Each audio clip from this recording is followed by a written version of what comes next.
Kulungan ang bagsak ng 4 na individual matapos makuhanan ng malaking halaga ng ilegal na droga sa ikinasang buy-bust operation ng mga otoridad sa Zamboanga City.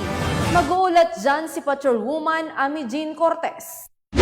Dahil sa pakikipagtulungan ng Philippine Drug Enforcement Authority, Zamboanga City, Crime Investigation and Detection Group, Zamboanga City Police Station 6, City Intelligence Unit, Zamboanga City Police Office, 1st Zamboanga City Mobile Force Company, naaresto ang 4 na akusado sa Salam Drive, Purok 1, Barangay Mampang, Zamboanga City, nito lamang Mayo taong kasalukuyan.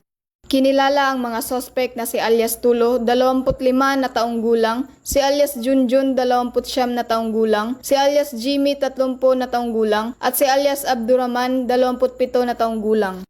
Malaking halaga ng ilegal na droga ang nakumpiska sa 4 na lalaking sospek at na-recover sa mga ito ang 19 na vacuum-sealed transparent plastic bag, 7 knot-tied transparent plastic sachets, 27 heat-sealed transparent plastic sachets at isang open and transparent plastic bag na pawang naglalaman ng mga hinihinalang shabu. Ang mga nakumpiskang ilegal na droga kasama ang mga naarestong sospek ay dinala sa PDEA 9 para sa masusing eksaminasyon, tamang dokumentasyon at disposisyon.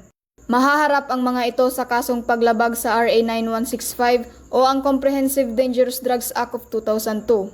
Pinuri naman ni Police Brigadier General Bowen Joey M. Masauding, Pro-9 Regional Director, ang matagumpay na operasyon ng Zamboanga PNP at ng PDEA 9 sa kanilang pinakitang katapangan, paglilingkod at dedikasyon upang masugpo ang kriminalidad at paglaganap ng ilegal na droga at nang magkaroon ng ligtas at mapayapang komunidad tungo sa maunlad na bagong Pilipinas. Mula dito sa Zamboanga Peninsula, ako ang inyong PNN Correspondent, Patrolwoman Ami Jean Cortez, alagad ng batas, tagataguyod ng Balitang Pulis. Maraming salamat sa iyo, Patrolwoman Cortez.